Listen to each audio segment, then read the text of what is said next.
Allow me to welcome you all to this briefing on anticipating the threats of economic warfare subversions. Special thanks are due to Senator Kyle for sponsoring this event and to our distinguished speakers. I've been following the money trail for quite some time, during which I've authored several books. I started in the early 90s with narco-terrorism, followed with Evil Money, showing how political corruption allowed for growing links between international criminal and terrorist organizations, and soon after 9/11, with Funding Evil, how terrorism is financed and how to stop it. This book introduced me personally to a double-pronged economic warfare strategy aiming to impoverish me and all Americans, other Americans, while assaulting our right for free expression. My personal fight led in 2010 to a new preventive law that Senator Kyle supported. Thank you. This law protects American journalists, authors, and publishers from the enforcement of foreign libel judgments, effectively ended this kind of economic warfare.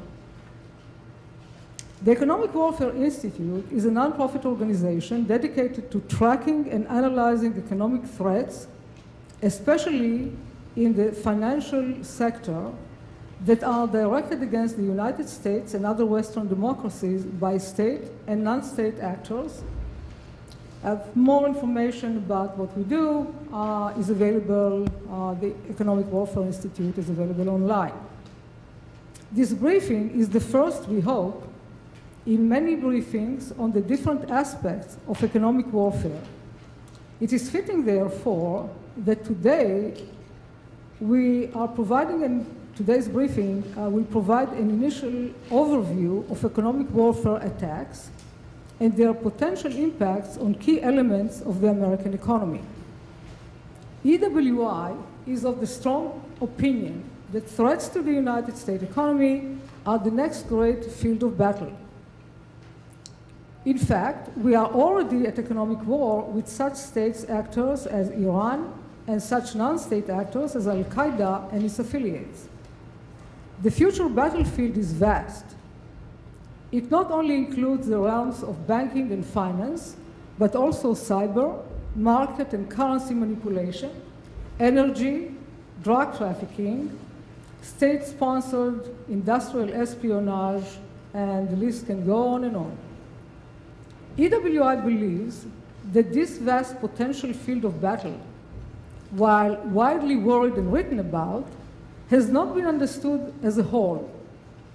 And we are concerned that if we continue as we have been, we will not be able to recognize the many parts and/or the interrelations between them.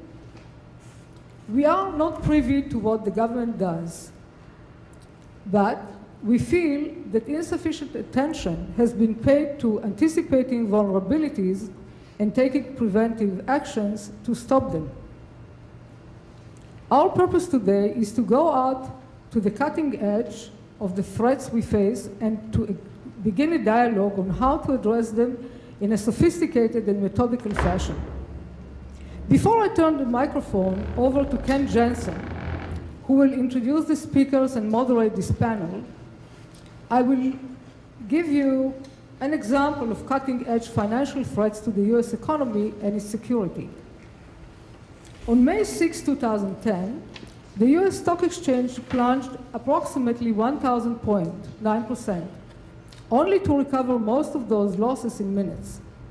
Still, 2 years later, the joint report by the SEC and the Commodity Future Trading Committee did not rule out terrorism as a possible cause for the May 2010 flash crash. But the entire financial industry still has no uniform explanation why or how this event occurred. Although there is a general agreement that the current market structure based on high-speed trading, dark pools, and fragmentation has been the enabler. There are rumors that the SEC may spend money to create real-time monitoring system, But do they know what they are supposed to be looking for?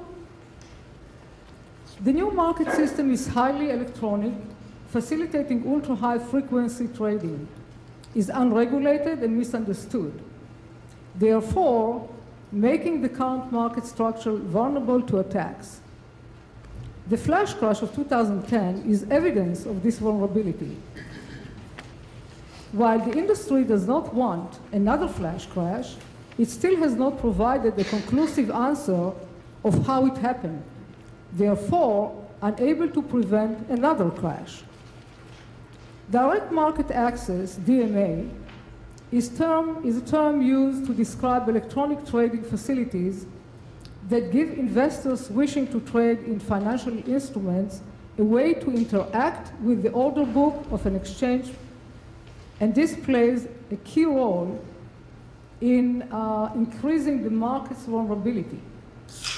Today, DMA is often combined with proprietary algorithmic trading strategies.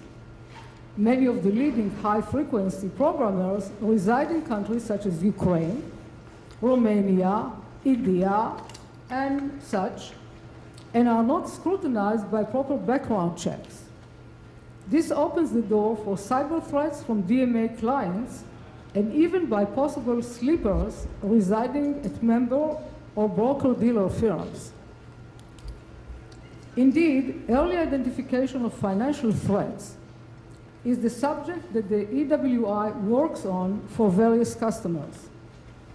These include both tabletop exercises and the development of decision aids. Thank you very much. Okay.